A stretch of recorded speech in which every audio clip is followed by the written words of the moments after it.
그때 그걸 했다면 지금 내 삶은 달라졌을까? 살면서 한 번은 이런 후회를 하게 됩니다. 나이가 들어갈수록 후회가 잦아지고 지금 내 상황이 어려울수록 고민이 깊어집니다. 왜 그때는 그런 선택을 했을까? 지금 아는 것을 그때도 알았더라면 더 나은 선택을 할 수 있었을 텐데라고 아쉬워합니다. 대다수의 직장인은 은퇴 후 삶을 걱정하면서도 준비는 차일피일 미룹니다. 아직 그래도 은퇴까지 남은 시간이 많다며 마치 남의 일처럼 강 건너 불구경하듯 하죠. 하지만 이런 분들이 아직 모르는 게 있습니다. 막상 은퇴가 임박해 발등에 불이 떨어지면 할 수 있는 일이 그리 많지 않다는 것입니다. 그러니 아직 손쓸 여력이 있을 때 일찌감치 시작해야 합니다. 실제로 제가 다니는 직장에서 먼저 은퇴한 상무님을 만나보니 더욱 더 공감이 가더라고요. 은퇴 후 만난 상무님은 전혀 다른 사람이었습니다. 얼굴에 근심이 가득하길래 걱정이 있으시냐고 물었더니 한숨을 쉬셨습니다. 그동안 매달 들어오는 월급이 너무나도 당연한 줄 알고 미리 은퇴 후를 준비하지 않았던 것이 너무나도 후회스럽고 하루하루가 막막하다고 말이죠. 그러면서 저에게 해주셨던 충고들을 바탕으로 저는 미리 은퇴 준비를 해보려고 합니다. 혹시 여러분도 늦었다고 생각되더라도 절대 포기하면 안 됩니다.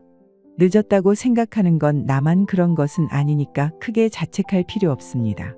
그러면 은퇴자들이 미리 알았으면 좋았을 거라고 땅을 치고 후회하는 것들에 대해 이야기해 보겠습니다. 첫째, 개인연금에 더 많이 관심을 가지지 못한 것. 은퇴 후 당장 아쉬운 건 그동안 몰랐던 월급의 소중함입니다. 매달 받던 월급은 온데간데 없이 사라지고 그 자리를 연금이 대신하게 되죠. 하지만 아무리 준비를 잘하더라도 연금이 월급을 완벽하게 대체하지는 못합니다. 월급에 비해 연금이 턱없이 모자라기도 하고 월급이 사라지자마자 바로 연금을 받지 못하는 경우가 많기 때문이죠. 그래서 아무리 준비를 한다고 해도 연금에 아쉬운 점이 있을 수밖에 없습니다. 그 중에서도 놀라운 점은 퇴직자 500명을 대상으로 설문조사를 한 결과 무려 55%가 국민연금보다 개인연금에 대해 더 큰 아쉬움을 갖고 있었습니다. 직장 생활을 하는 대부분은 국민연금 보험료를 납부해서 노령연금 수급 자격을 갖췄을 텐데 당장 손에 쥔 것보다는 쥐지 못한 것에 대한 아쉬움이 남기 마련입니다. 실제로 정년을 앞둔 예비 은퇴자들과 노후 이야기해보면 연말정산 때 세액공제 혜택을 주는 연금저축과 개인형 퇴직연금에 가입하지 않은 것을 후회하는 선배님들이 많습니다. 일찌감치 연금저축과 개인형 퇴직연금에 가입했더라면 더도 덜도 말고 매년 세액공제 한도에 맞춰 꾸준히 저축했더라면 소득 공백도 메우고 부족한 생활비에 보탤 수도 있을 텐데 하고 말이죠. 개인연금에 대한 아쉬움이 큰 것은 노령연금만 갖고 노후 생활비를 충당하기 버겁기 때문일 것입니다. 국민연금연구원 조사에 따르면 부부가 노후 생활을 하려면 한 달에 최소 277만 원은 있어야 적정하다고 합니다. 하지만 이 수치는 전국 평균이라 만약 서울에서 거주하는 부부가 은퇴 생활을 하려면 한 달에 340만 원이 있어야 적정한 수준이라고 하는데요. 하지만 노령연금 수령액은 여기에 한참 못 미치죠. 올해 3월 기준으로 노령연금 수급자는 월 평균 62만 원의 연금을 받습니다. 가입 기간이 짧을수록 더욱 금액은 낮아집니다. 그래서 아무리 작은 돈이라고 생각되더라도 국민연금을 좀 더 받을 수 있게 신경 쓰지 못한 걸 후회하는 은퇴자도 상당히 많습니다. 너무 작은 돈이라고 생각하지 말고 부부가 함께 노령연금을 받을 수 있으면 상황은 훨씬 더 나을 것입니다. 요즘은 맞벌이가 대세지만 옛날에는 그렇지 않았습니다. 남편이 돈을 벌어오고 아내는 전업주부로 외벌이가 많았죠. 남편이 현역 때 혼자 벌면 은퇴하고 연금도 혼자 받을 가능성이 높습니다. 전업주부는 국민연금 의무가입 대상이 아니기 때문이죠. 하지만 젊어서는 국민연금 보험료를 안 내서 좋지만 나이 들어 노령연금을 못 받는 것이 아쉬운 때가 반드시 옵니다.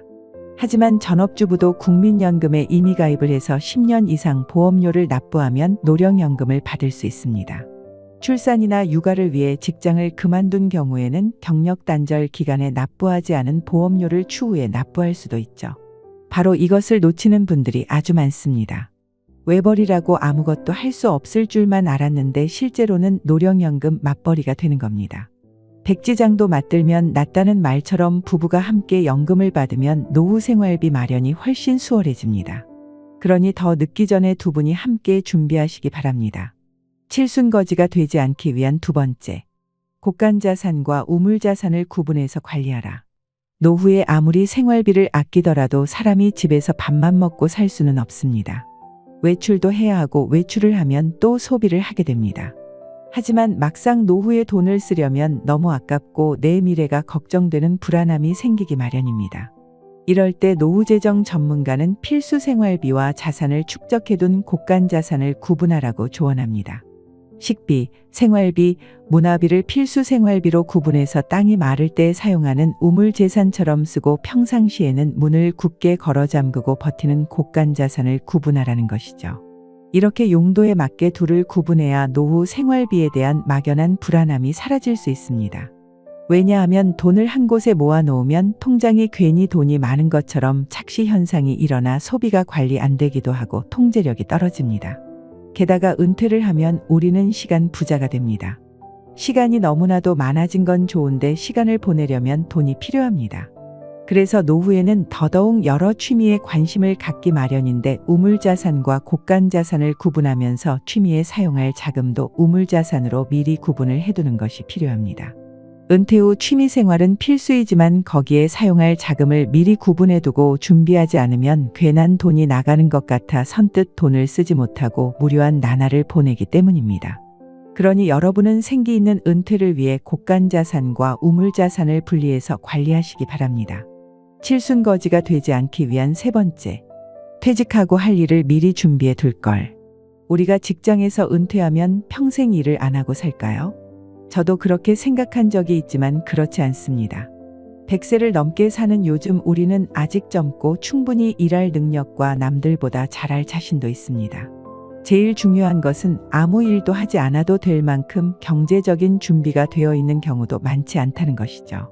최소한 노령연금을 수령할 때까지는 일을 하려고 하는 것이 정신적으로나 재정적으로 좋습니다. 하지만 직장을 나와 은퇴 후 일자리를 찾으면 일자리가 마냥 기다리고 있지 않습니다. 재취업과 창업을 준비하려면 시간이 필요하기 때문입니다. 그래서 재직 중에 미리 준비를 시작하면 시간을 단축할 수도 있지만 은퇴 후 걱정만 하고 있는 사람들에게는 쉽지 않습니다. 새로운 일자리를 찾는 것보다 현재 일자리를 지키고 싶어하고 또 퇴직 후에도 금방 일자리를 찾을 수 있다고 생각하지만 결코 쉬운 일이 아닙니다. 그래서 많은 분들이 퇴직하고 나서 헐레벌떡 준비를 하는 거죠. 하지만 은퇴 후 일자리를 찾는 것은 생각보다 어렵고 시간이 걸립니다. 은퇴 전문가들은 퇴직자가 새 일자리를 찾기까지 평균 반년이 걸린다고 합니다. 짧은 기간 같지만 별다른 소득이 없는 퇴직자가 이 시간을 버텨내기란 쉽지 않습니다. 그래서 직장에 다닐 때 일찌감치 퇴직 후 일자리를 준비하지 않은 것을 후회하는 은퇴자가 많았습니다. 꼭 은퇴 후 재취업을 하라는 것은 아닙니다. 소일거리처럼 부업이라도 시작해 보시는 것이 좋습니다.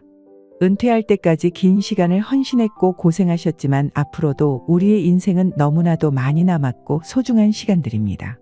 은퇴 후를 생각하면 막막하고 막연하겠지만 미리미리 준비하셔서 여러분의 인생 후반전을 빛내시기 바랍니다. 오늘 영상이 여러분의 삶에 도움이 되길 바라며 구독과 좋아요 한 번씩 부탁드리겠습니다.